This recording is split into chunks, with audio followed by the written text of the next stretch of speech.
कुमार का बेटा हूं, मैं मदन प्रजापति। क्या कहते हो मेरे बारे में? क्या लिखते हो मेरे बारे में भैया?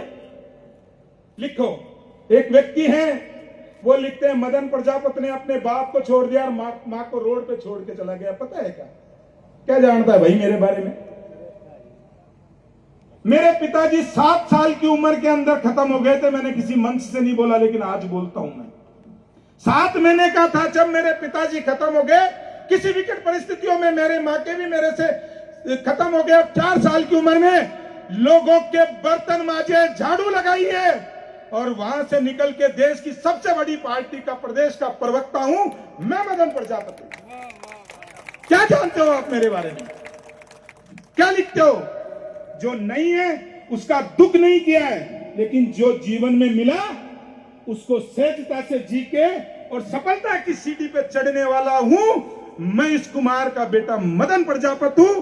कभी भी कठिनाइयों के आगे अपने आप को नतमस्तक और दंडवत नहीं किया मैंने। सुबह से शाम तक क्या लिखते हो भैया? ये लिखने वाले में से कुछ लोग ऐसे भी हैं जो पिछली बार कांग्रेस के अंदर थे। जब सत्ता परिवर्तन हुआ तो सत्ता परिवर्तन के साथ में, सुरेश जी रुक जाओ, थोड़े बाद में कर लेना। सत्ता परिवर्तन के साथ में इनको लगा कि माटी कला बोर्ड का नंबर तो उधर नहीं आया, क्योंकि पप्पू जी ले गए उधर, तो पहले डूंगर राम जी ले गए। अब क्या है कि सरकार आई है तो इधर बन जाएंगे हम। तो माथे पे 1.5 फुट का साफा बांध के और सत्ता के साथ में परिवर्तन होके बीजेपी में आ गए।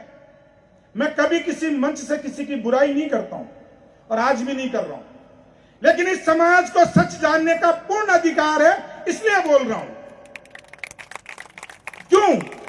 क्यों मैं जीतमल जी का विरोधी नहीं हूं? मैंने जीतमल जी को देखा है, इस अजमेर में देखा है। निस्वार्थ भाव से इस भारतीय जनता पार्टी की सेवा की है इन्होंने। कभी कुछ नहीं मांगा, ना बोर्ड का अध्यक्ष मांगा, ना टिकट मांगा, ना कुछ मांगा। और अगर हम साथ देते इस जीतमल प्रजापति जी का, तो 2023 के अंदर जीतमल प्रजापति जी विधायक होते। जीतमल जी झूठ बोल रहा हूं, सच बोल रहा हूं, बताओ मसूदा से विधायक होते कि नहीं होते?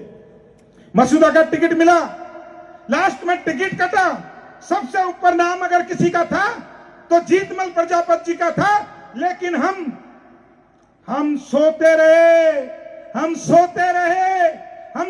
रहे। किसी आदमी ने जाके और ताकत नहीं दिखाई, क्योंकि राजनीति के अंदर एक चीज चलती है और वो चलता है मुंडियों की गिनती।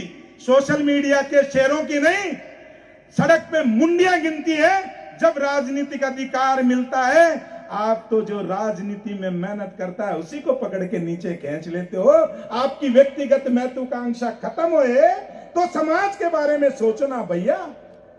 तुम्हारा व्यक्तिगत महत्वाकांक्षा तो खत्म ही नहीं हो रही है। का कांग्रेस आई, कांग्रेस में चले गए, मुझे बना दो। फिर बीजेपी आई, बीजेपी में आ गए, मुझे बना दो। अरे भैया, राजनीति के अंदर तपना पड़ता है, समय का योगदान देना पड़ता है, पैसे की आहुति देनी पड़ती है, और राजनीति में जब जाके राजनीति में सफलता हासिल होती है।